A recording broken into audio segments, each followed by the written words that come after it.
Hello and welcome back to the channel. Today I'm showing off my 2003 Honda XR650R. We'll take a look what's been done to it, and I'll tell you what it's like to ride out there on these sandy trails. We've come out to this amazing riding spot. It's got a sandy base, endless trails in every direction.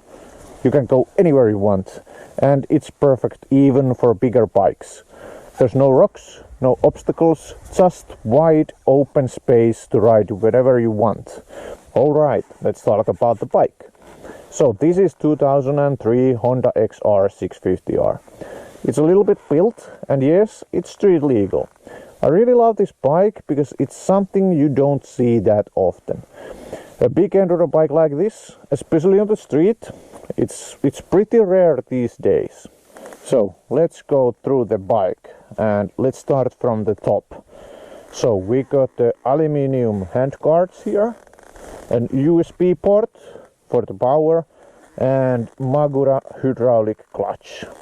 I especially love that, and I can highly recommend this. This is super easy to handle and very soft to use. I've also added handlebar risers because the stock handlebar height is way too low for me. The bike is quite big. And there's also a Domino quick throttle, which honestly transforms how the XR feels. It makes it super responsive.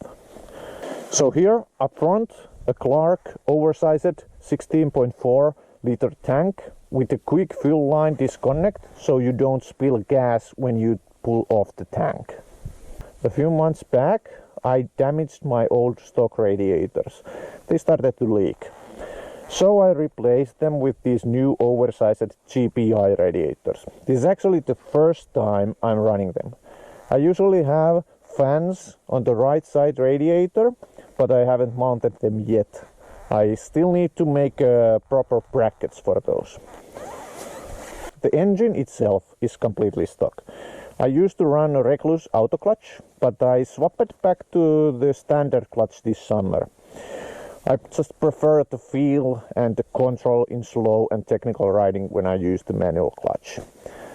And for the carburetor, I'm running a Mikuni TM40, and wow, that completely woke the bike up. The throttle response is instant, and together with the quick throttle, it really turned this into the beast.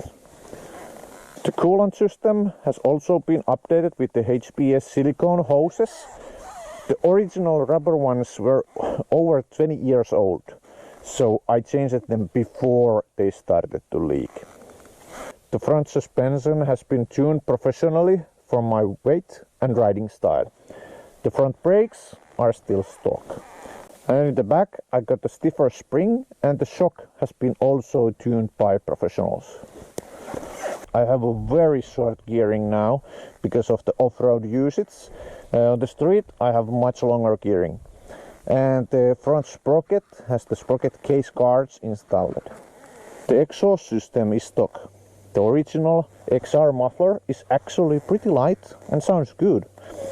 I've just modified the DP killer a bit to make it breathe better. So that's it about the setup. Now let's hit the trails and see how this big red pig performs. So let's start up the bike. It's 3 Celsius degrees outside, so a little bit cold. And this is actually the cold start for the bike. As you can see, this is super cold.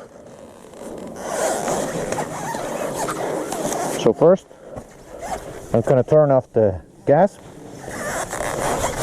and apply some choke, if I can find it. A little bit tricky place because of the oversized fuel tank. And then let's just kick it.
yeah, I just did the first run on the trails, and I noticed that it still overheats quite easily, even with the oversized radiators. So I really need to add those fans back. Those were here on the stock radiator, but now I need to install those back so I can actually keep this cool and good. I have here the switch for the fans, but yeah, let's go back and continue riding.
Okay, that's it.